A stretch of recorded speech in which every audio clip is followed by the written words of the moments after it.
a ajudar os amigos, os familiares, o reino do Senhor. É o que te pedimos em nome de Jesus. Amém e amém. Irmãos, o culto das mulheres é em agosto mesmo, ok? É dia 16 de agosto e não de setembro. Abra a Bíblia comigo, por gentileza, em Lucas capítulo 24, a partir do versículo 13.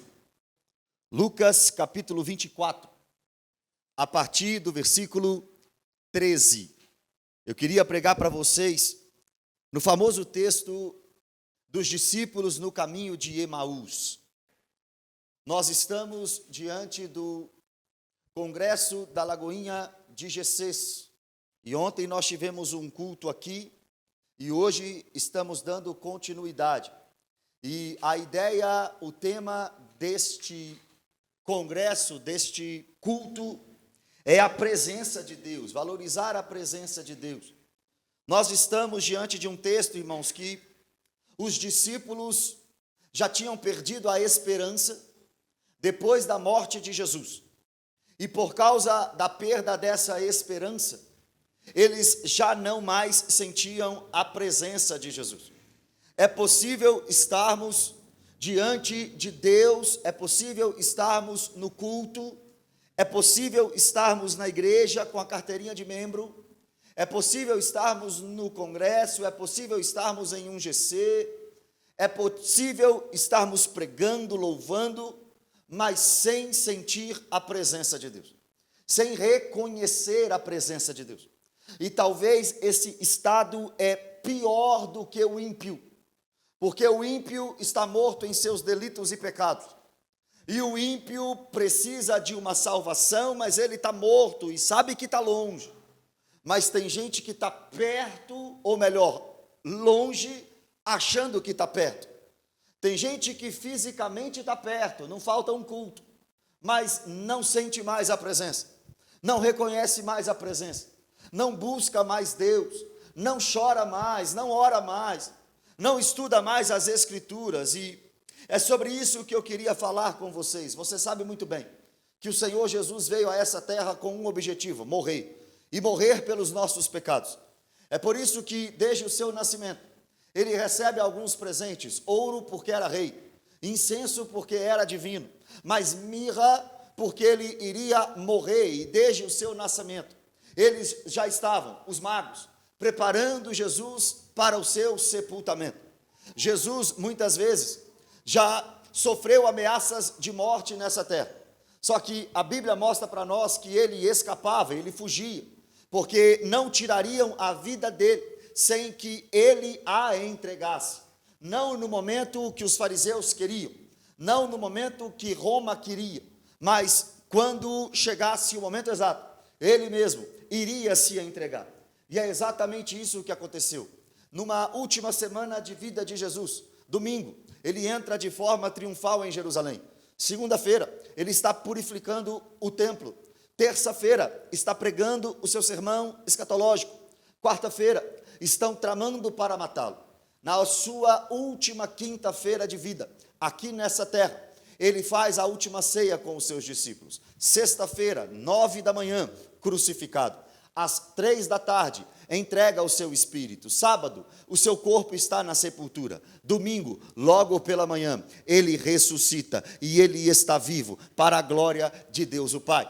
No momento em que ele ressuscita, a Bíblia mostra para nós algumas mulheres indo ao sepulcro, mas os anjos conversando com as mulheres dizem uma frase que pode me encher de esperança nessa manhã, e te encher de esperança também nessa manhã.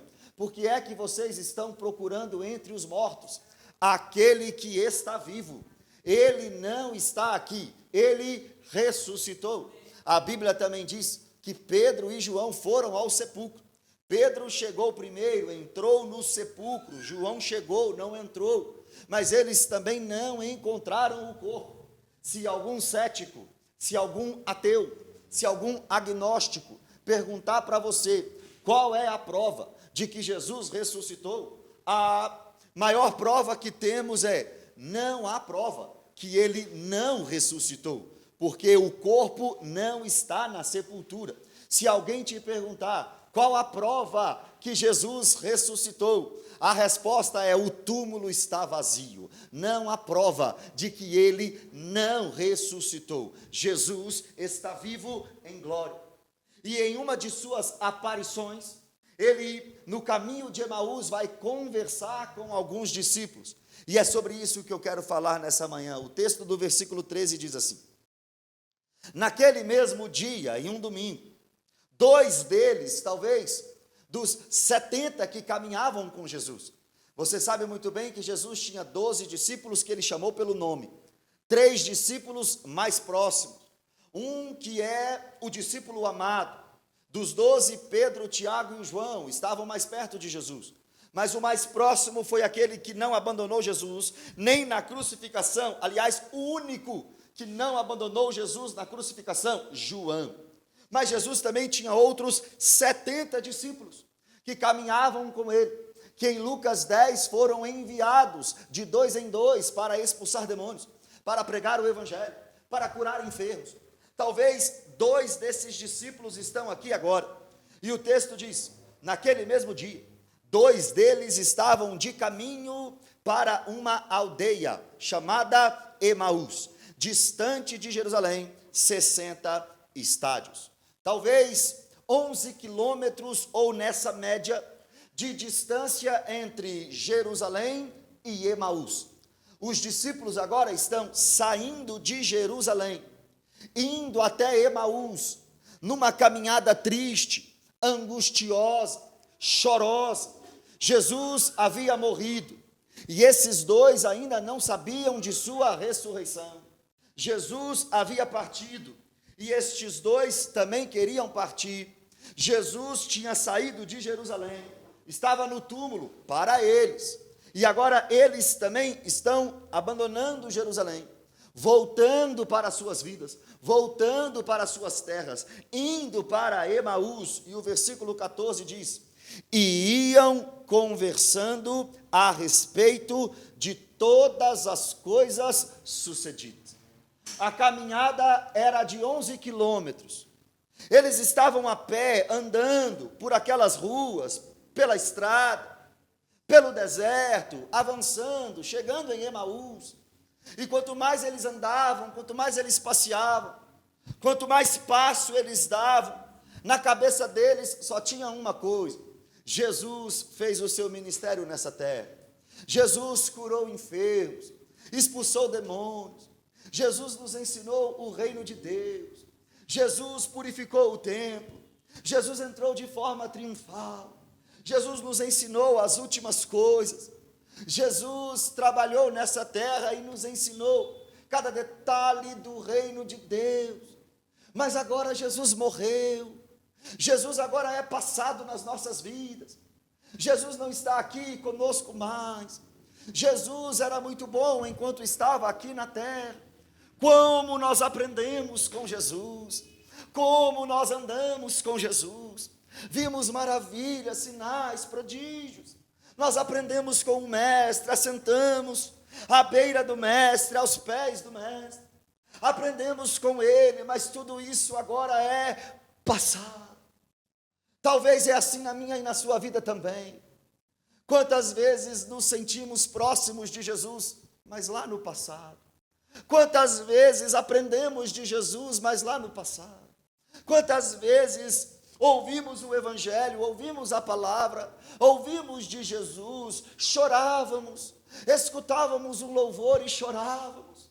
Quantas vezes buscávamos a Deus de madrugada, mas lá no passado. Irmãos, é triste olhar para um cristão que só vive do passado, das experiências do passado, da grandeza do passado, da glória lá da primeira casa. Ah, como é triste perceber que antigamente éramos mais fervorosos, antigamente tínhamos mais vigor. Parece que as lutas vão aumentando, as dificuldades vão aumentando, a dor vai aumentando. E diferente do mundo, isso deveria nos fazer estar mais perto de Jesus. Quanto mais choro, mais oração. Quanto mais dificuldade, mais joelho dobrado. Quanto mais intimidade com Deus, irmãos, mas passamos pelas dificuldades, dando glória, louvando, exaltando o nome do Senhor. Não que você não chora, não que você não passa dúvida, não que você não passe dificuldade, não que o seu coração doa, não é isso. Mas quando temos Jesus, quando estamos perto de Jesus, quando clamamos por Jesus, quanto mais dificuldade, mais corremos para Jesus. Antigamente éramos assim. Infelizmente, a maior tristeza do meu coração é perceber que irmãos perdem o famoso primeiro amor. Já não tem mais aquele desespero por Deus. Isso é errado, porque quanto mais tempo de vida cristã, mais o nosso amor deveria aumentar por Deus. Nós acostumamos com o sagrado, nós acostumamos com o culto, nós acostumamos com a pregação, nós acostumamos com a palavra. O que nos tocava não nos toca mais, o que nos fazia chorar não nos faz mais. Acordar de madrugada, nem pensar. Acordar mais cedo, chegar no culto na hora, buscar o Senhor, se ajoelhar, se prostrar, vir aqui para entregar um sacrifício, não mais. Mas lá no início da conversão, não era assim. Lá no início da conversão, nós tínhamos fome, nós tínhamos sede. Lá no início da conversão, nós falávamos de Jesus e o coração pulsava. Agora não mais. E os discípulos no caminho de Emaús estão assim, conversando sobre tudo o que tinha acontecido.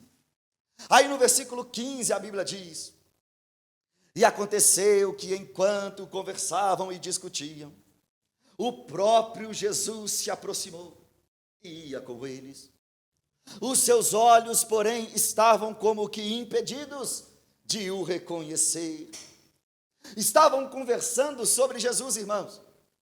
Estavam falando sobre Jesus, irmãos. Estavam falando um com o outro. Jesus sabia muito.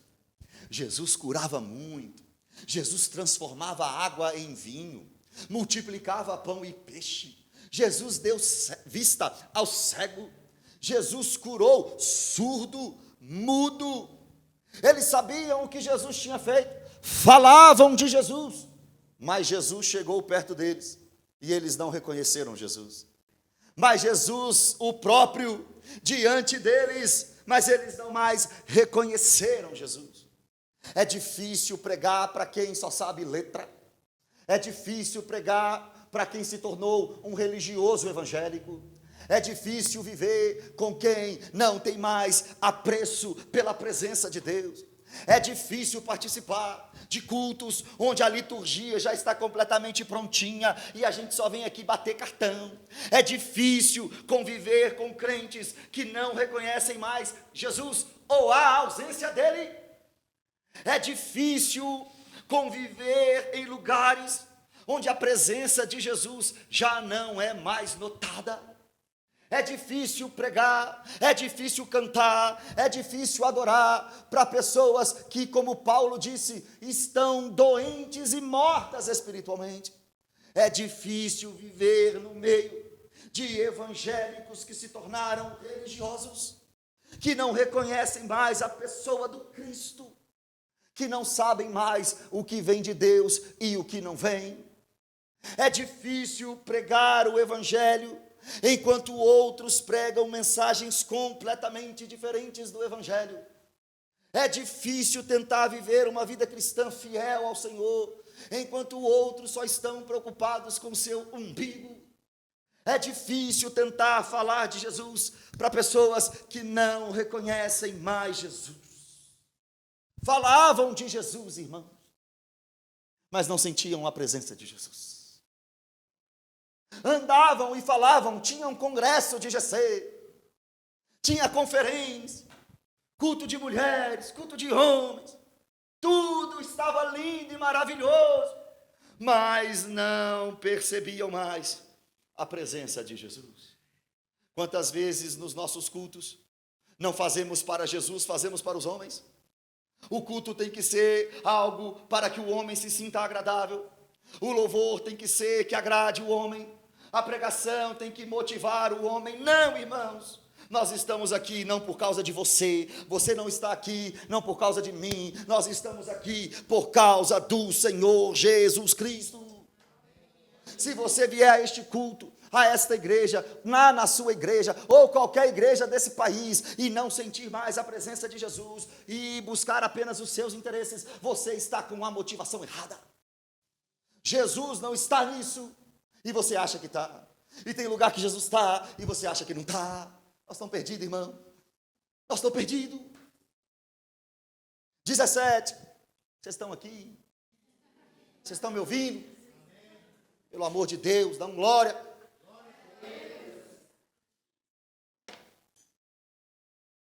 Nós somos batistas, mas nós podemos dar glória. Tem igreja que a gente vai pregar. Irmãos, abra a Bíblia. Meu Deus. Anima a gente. 17. Meu Deus. Obrigado, Bernardo. 17. Então lhes perguntou Jesus: que é isso que vos preocupa? E de que ides tratando à medida que caminhais? Eles pararam entristecidos. Irmãos, perceba Jesus. Está ouvindo a conversa deles. Aparece naquele caminho de Emaús. E agora Jesus está ouvindo o que eles estão falando dele, mas que não estão percebendo ele. Talvez Jesus está assim hoje também. Estão falando de mim lá na Bandeirantes 2000, mas não estão me percebendo mais. Estão falando de mim ali, mas não estão me percebendo mais. Mas Jesus, de forma irônica e também puxando o assunto, porque graças a Deus que Jesus não desiste da gente, irmão. Graças a Deus que Jesus não nos abandona. Graças a Deus que mesmo não percebendo Jesus, Ele está aqui com a gente. Graças a Deus que às vezes esquecemos de orar, esquecemos de buscar, esquecemos de ler a Bíblia, esquecemos de jejuar, mas Ele não esquece de ser o nosso amigo. Ele não esquece de ser o nosso divino companheiro.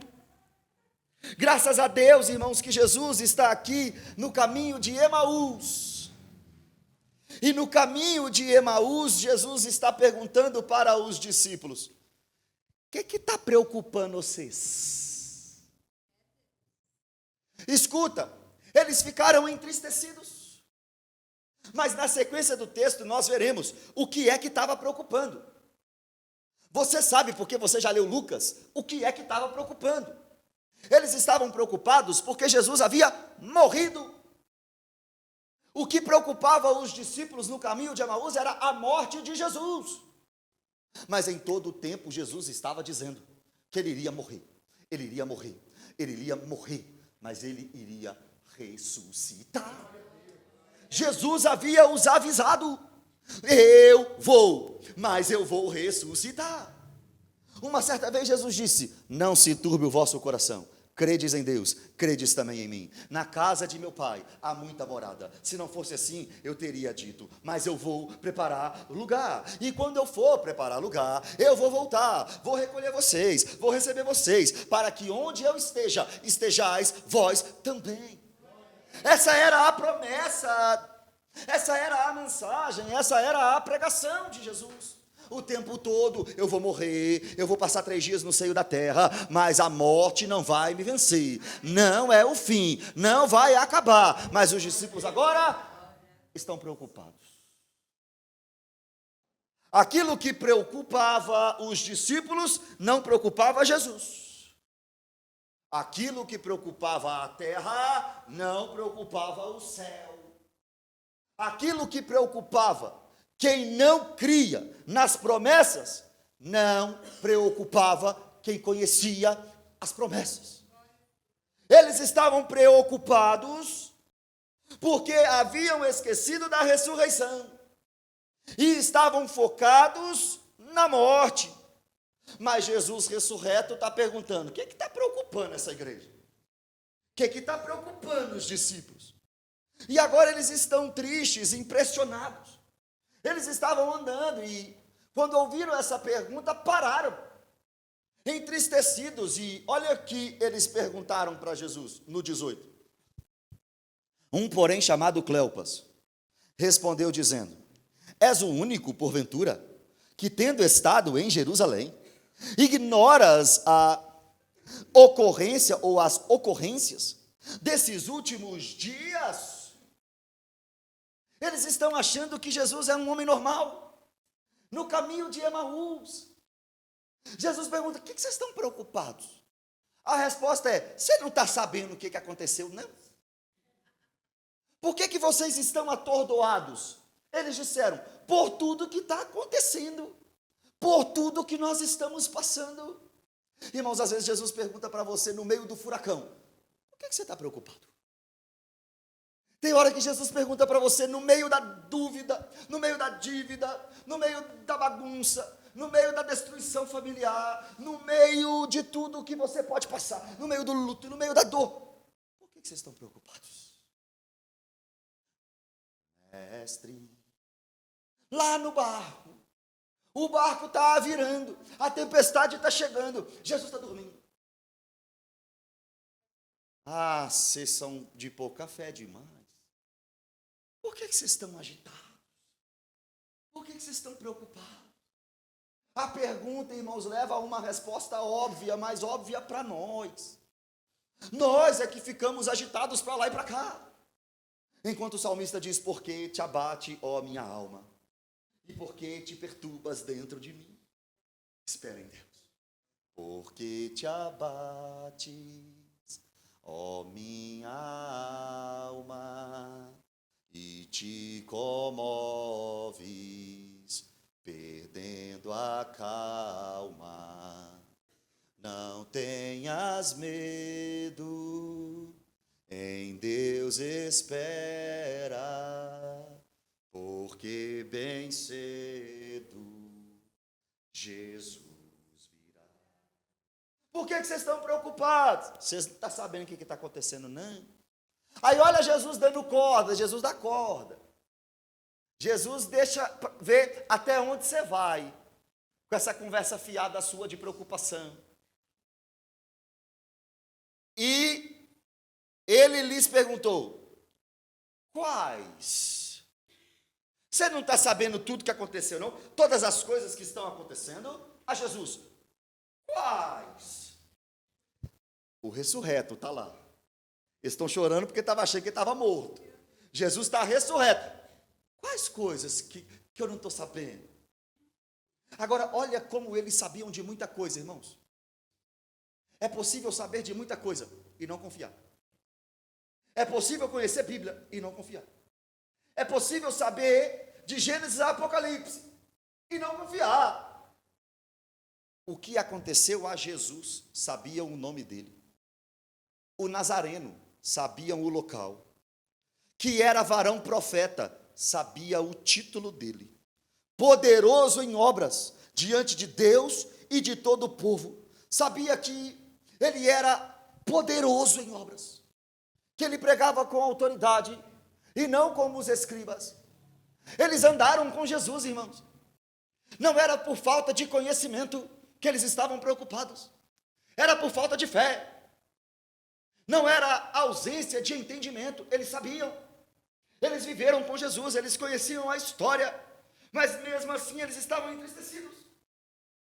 E como os principais sacerdotes e nossas autoridades o entregaram para ser condenado à morte e o crucificaram, eles sabiam que ele foi morto injustamente.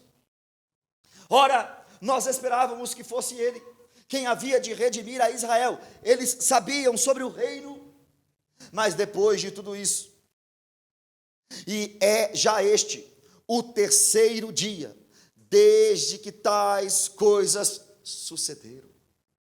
Que dia era, irmãos? O terceiro. Morreu na sexta, já era domingo. Domingo é dia de ressurreição. Domingo é dia de milagre. Domingo é dia dele aparecer dentre os mortos. No dia do milagre, eles estavam preocupados.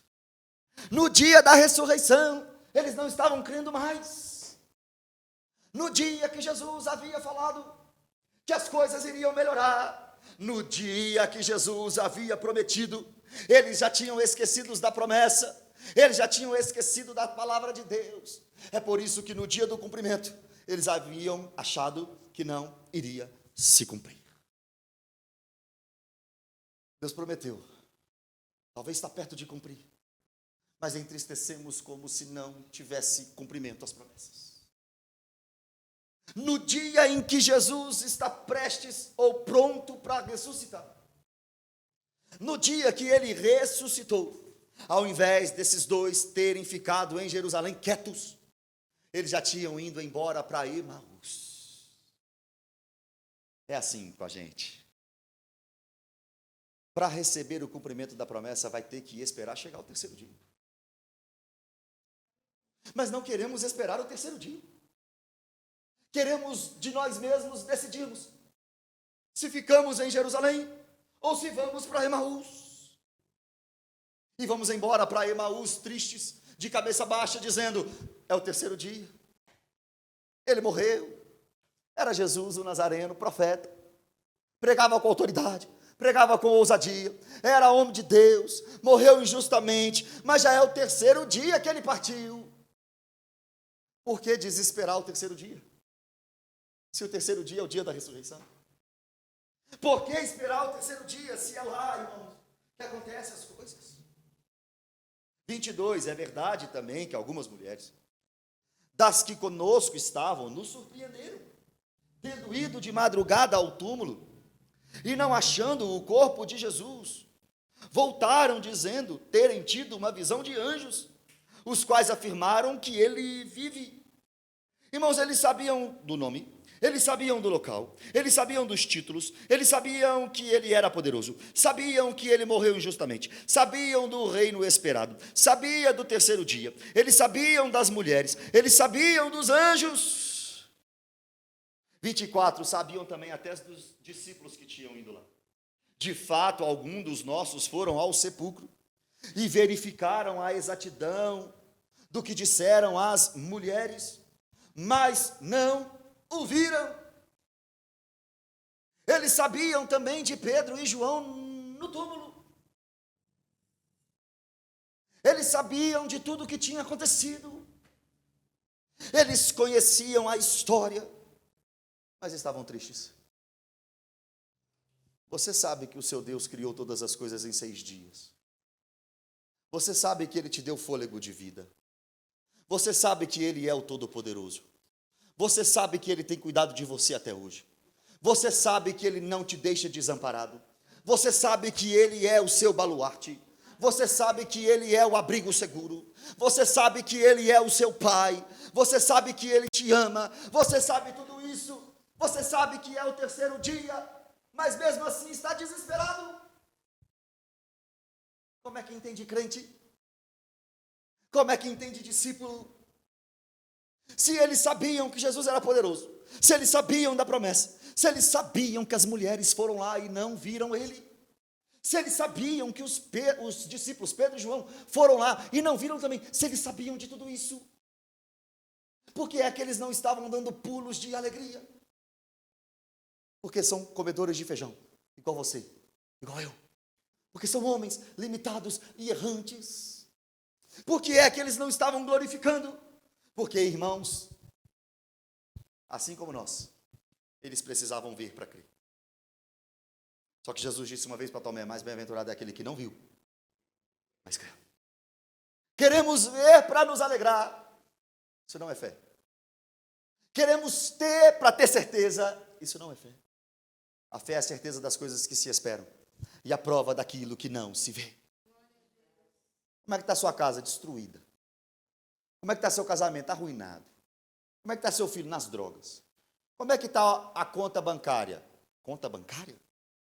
Como é que estão os boletos? Vencidos.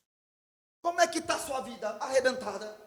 E como é que você está? Os guerreiros se preparam para a grande luta.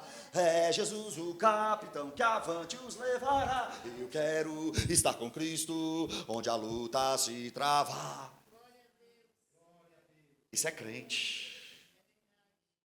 Isso é crente que sabe que está tudo por água abaixo. Mas é o terceiro dia. Mas estamos no terceiro dia. Uma hora a coisa muda. Uma hora vem uma palavra. Uma hora vem algo. uma hora Deus olha para nós. Como diz o salmista, olha para mim, Senhor. Olha para mim, Senhor. Olha para mim, Senhor. Uma hora Ele atende a nossa oração. Uma hora as coisas mudam, é o terceiro dia. E se Jesus tiver te trazido aqui só para te avisar, na sua vida é o terceiro dia. Mas diferente dessa esperança, mesmo sabendo de tudo isso, eles estavam duvidosos, questionadores, reclamadores. No 25, Jesus dá nele umas pancadas. Então lhes disse Jesus: ó, fofinhos, meus lindos, não, honestos e tardos de coração, insensatos. Irmão, paciência tem limite. Jesus chegou perguntando: o que vocês estão falando aí? Ah, de tudo que aconteceu. O que aconteceu? Aí depois Jesus também falou assim: ah, não, que isso aqui tem jeito não.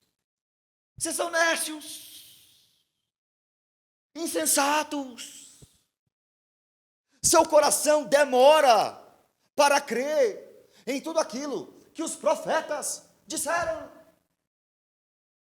Deus mandou Isaías, Deus mandou Jeremias, Deus mandou Ezequiel, Deus mandou Daniel, Oséias, Joel, Amós, Obadias, Jonas, Miqueias, Naum, Abacuque, Sofonias, Ageu, Zacarias, Malaquias, e não era o suficiente. Deus te traz no domingo e confirma a promessa. Deus te traz no outro domingo e fala com você. Um irmão te manda uma mensagem e te acalma. Outro irmão te liga e fala algo para você. Alguém pega o telefone e te manda alguma coisa. Você entra lá na rede social e Deus te fala alguma coisa. Você fecha a porta do quarto e Deus te fala alguma coisa. Você tem confirmações e promessas de Deus, mas ao mesmo tempo é nécio, insensato. Não consegue firmar na promessa.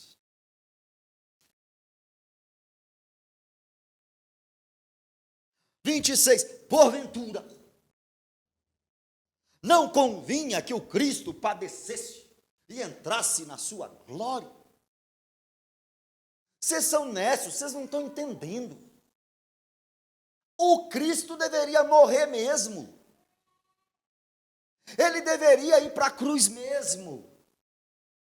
Ele tinha que fazer isso para fazer expiação e propiciação pelos nossos pecados.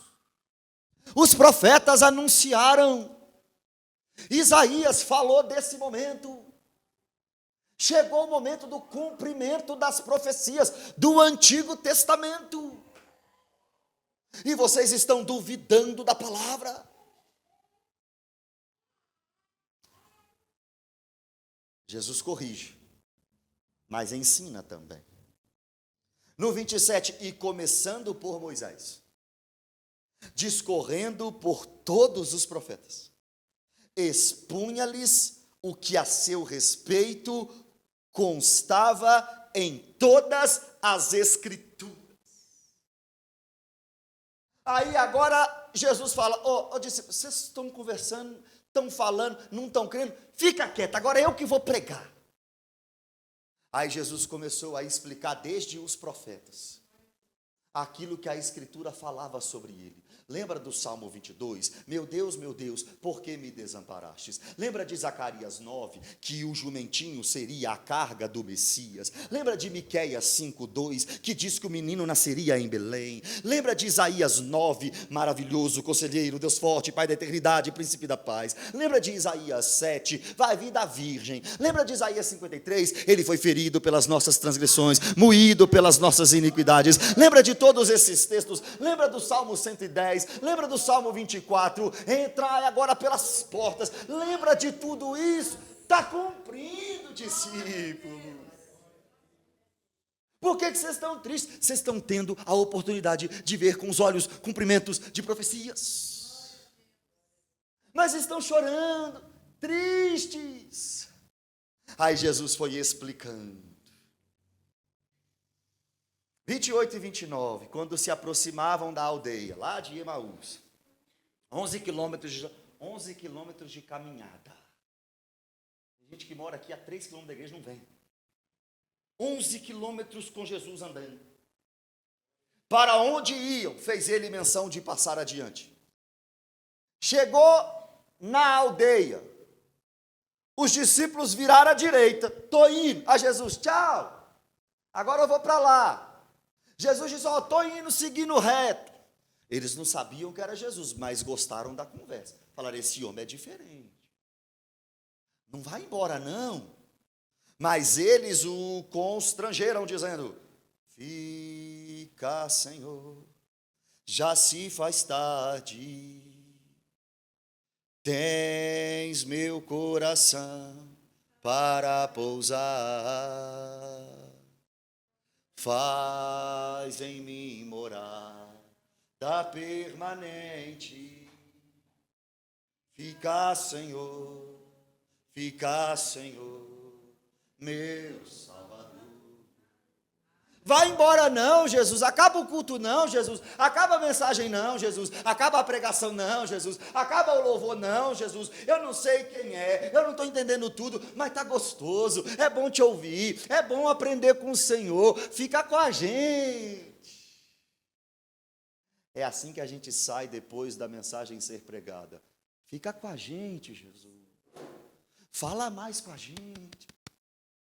É assim que a gente fica quando está no quarto com a porta fechada, o louvor está lá no alto, só indo da harpa. Senhor, fala com a gente, fala com a gente, fala com a gente. Não dá vontade de desligar, não. Dá vontade de parar, não. Fica mais um pouquinho. Fica mais um pouquinho. Está tarde. Amanhã o senhor vai embora. Ô, irmão, precisamos aprender a valorizar as visitações do Senhor Jesus em nossas vidas. Precisamos não ter pressa para acabar o tempo que Deus está falando com a gente. Se Deus está falando com você, irmão, fica aí mais um pouquinho. Se Deus está falando com você, não fica com pressa para ir embora para casa, não. Chama Jesus para ficar mais um pouquinho com a gente. Ah, Deus fala com a gente mais um pouquinho. Aí Jesus entrou para ficar com eles, irmão. E aí olha o versículo 30. Vocês estão com a Bíblia aberta? Ontem eu fui pregar numa igreja, eu li o primeiro versículo, eles fecharam a Bíblia. Quando eu fui falar do segundo, a Bíblia estava fechada. Eu falei, cadê a Bíblia de vocês fecharam? Por que não está aberta? Abre essa Bíblia. Uma coisa mais triste do mundo é chegar numa igreja e ver que o povo não abre Bíblia. Não abre Bíblia. É porque não está acostumado com Bíblia. Não sabe que vai ter pregação da Bíblia. Deixa eu falar com você, na pregação a gente prega Bíblia. Então você abre Bíblia. 30. E aconteceu que quando estavam à mesa, tomando ele o pão, abençoou-o e tendo-o partido, lhes deu. Então se lhes abriram os olhos e reconheceram, mas ele desapareceu da presença deles. E ao partir do pão, os nossos olhos se abrem, reconhecemos quem tu és. Entra com a gente, moço. Entro. E aí depois que eles entraram, no partir do pão, na hora da comunhão, no momento da mesa, enquanto estavam só os três dentro, com a porta fechada. Tem mistério na porta fechada. Tem alguma coisa com a porta fechada. Para ressuscitar o menino, Elias fechou a porta. Para ressuscitar outro menino, Eliseu fechou a porta. Agora eles estavam com a porta fechada, dentro da casa. E Jesus disse, quando orar, fecha a porta do seu quarto. Agora eles estão ali no momento de comunhão. E na hora do partir do pão, os olhos deles se abriram. E eles reconheceram, é Jesus, o Nazareno, o profeta, o varão poderoso, aquele que morreu. Olha, ele ressuscitou, ele está aqui com a gente. Mas ele desapareceu da presença deles. Na hora do melhor, na hora da conversa, quando eles reconheceram, Jesus disse, tchau. 32, e disseram um ao outro, porventura, Não nos ardia o coração quando ele pelo caminho nos falava, quando nos expunha as Escrituras. É assim que o coração da gente fica quando ouve Bíblia. Coração queimando, coração fervendo, fogo no coração de quem ouve Bíblia. Não era porventura o nosso coração queimando, nos avisando que ele era diferente, que ele era o Messias, ele é o Cristo. Quando ele pregava, o nosso coração ardia. Nós não percebemos. Mensagem motivacional te emociona. Mensagem antropocêntrica te arrepia. Mas só a exposição das Sagradas Escrituras faz arder o coração. Gera transformação e mudança. 33, e na mesma hora, levantando-se, cara de pau, voltaram para Jerusalém, de onde não deveriam ter saído, onde acharam reunidos os 11 e os outros com eles. Os outros 11 estavam congregando. Quem tinha parado de congregar eram os 2. Saí da igreja. Por isso que o coração não arde mais. Vou lá mais não, vou voltar para minha casa. É por isso que não ora mais. Tem gente que sai da igreja que é tão autossuficiente que não precisa da igreja. Não preciso mais de congregar, não preciso mais da igreja, já não é mais para mim. Por isso que está voltando para Emaús, irmão. Quantas pessoas estão voltando para Emaús? Quantas pessoas não estão mais com o coração ardendo? Pararam de congregar, pararam de estar com os irmãos, pararam de ouvir a palavra, estão voltando para Emaús. Mas quem tem um encontro com Jesus não vai para Emaús, volta para Jerusalém. E voltando para Jerusalém, o 33, volta lá. Encontraram os 11 reunidos. A paz do Senhor, igreja. Vamos começar mais um culto. Os 11 estavam lá cultuando, fazendo a mesma coisa. Não é a igreja que mudou. Você que parou de congregar, você que parou de amar, você que parou de buscar, você parou de ansiar. Os quais diziam: o Senhor ressuscitou e já apareceu a Simão. Mas os discípulos do caminho de Emaús sabiam disso. Os 11 discípulos, quando viram os 2, disseram: oh, 2 desviados, ainda bem que vocês voltaram. Aqui, Jesus já ressuscitou. Mas os desviados tinham voltado para falar que Jesus ressuscitou. Mas os discípulos que estavam lá congregando falaram primeiro: Jesus ressuscitou. Eles foram lá para falar. Eles chegaram, os 2. Os outros: Jesus ressuscitou. Era um querendo contar para o outro: Jesus ressuscitou. E eles falaram primeiro: Jesus ressuscitou. Aí no 35, os 2 contaram que ele tinha aparecido para eles lá no caminho de Emaús e que foi reconhecido lá no Partir do Pão. Vamos lá contar para os 11 que Jesus ressuscitou? Vamos. Acharam que só eles sabiam.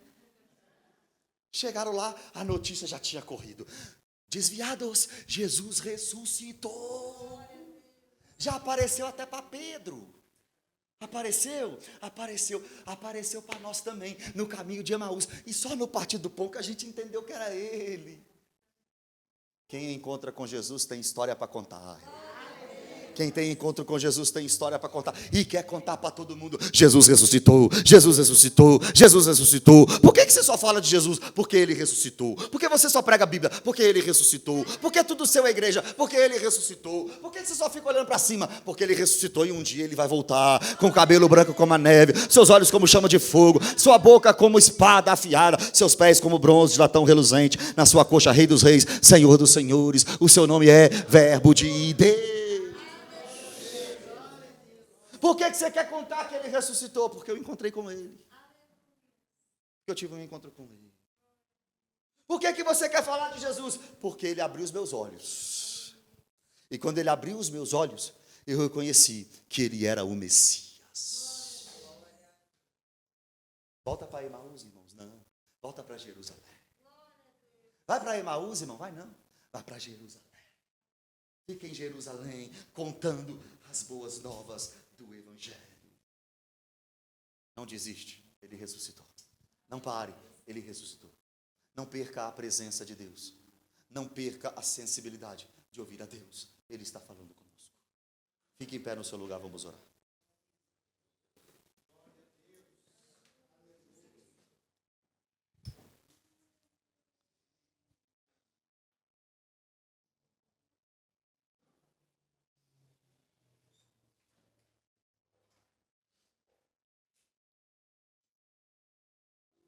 Você pode fechar os seus olhos.